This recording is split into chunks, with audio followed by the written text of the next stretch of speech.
Hector Shadow Morales had a reputation that followed him like a dark cloud.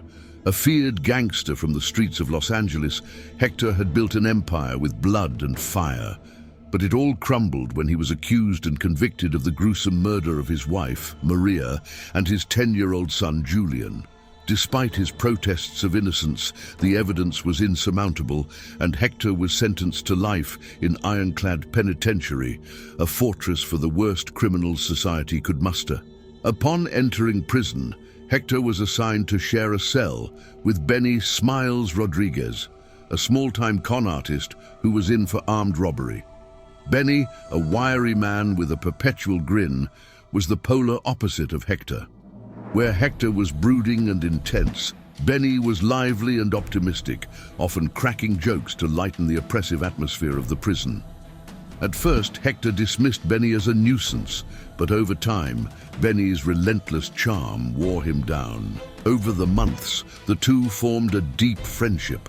Hector opened up about his wife and son, swearing to Benny that he hadn't killed them.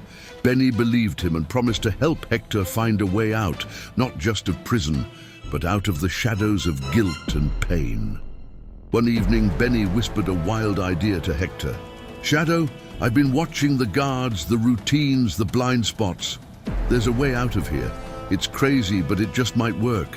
Hector, initially reluctant, eventually gave in to Benny's enthusiasm. They spent months planning. Benny's knack for observation and Hector's resourcefulness made them a formidable team. Benny smuggled tools from the prison workshop, while Hector worked on creating distractions during the escape.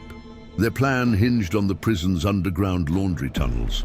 Most inmates dismissed them as inaccessible, but Benny had discovered a weak spot in the system, a forgotten maintenance hatch that led outside the prison walls.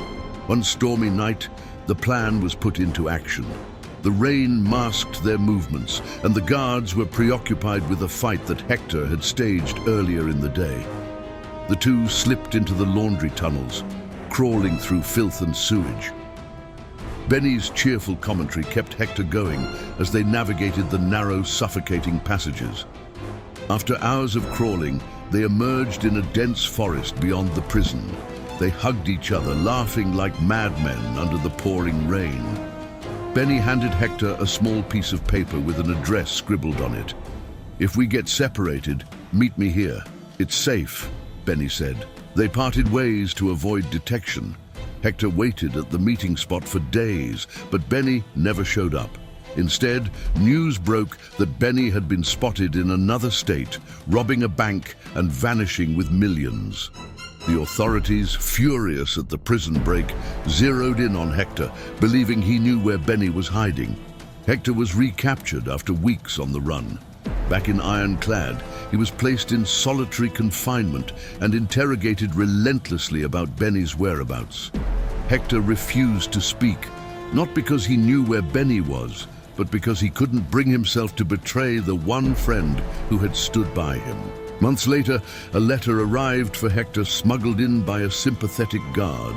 It was from Benny. Hector clutched the letter, tears streaming down his face. For the first time in years, he felt a flicker of hope. Benny might have been a con artist, but he had been true to his word when it mattered most. The authorities never found Benny, but Hector's case was eventually reopened thanks to new evidence uncovered by the lawyer Benny had hired. It turned out that Maria and Julian's deaths were the result of a botched robbery orchestrated by Hector's former rivals. Hector's conviction was overturned, and he was released after nearly a decade behind bars. Hector never heard from Benny again, but he often thought of his old friend. Somewhere out there, Benny Smiles Rodriguez was probably living his best life, but Hector knew they would always share the bond forged in the darkness of Ironclad Penitentiary.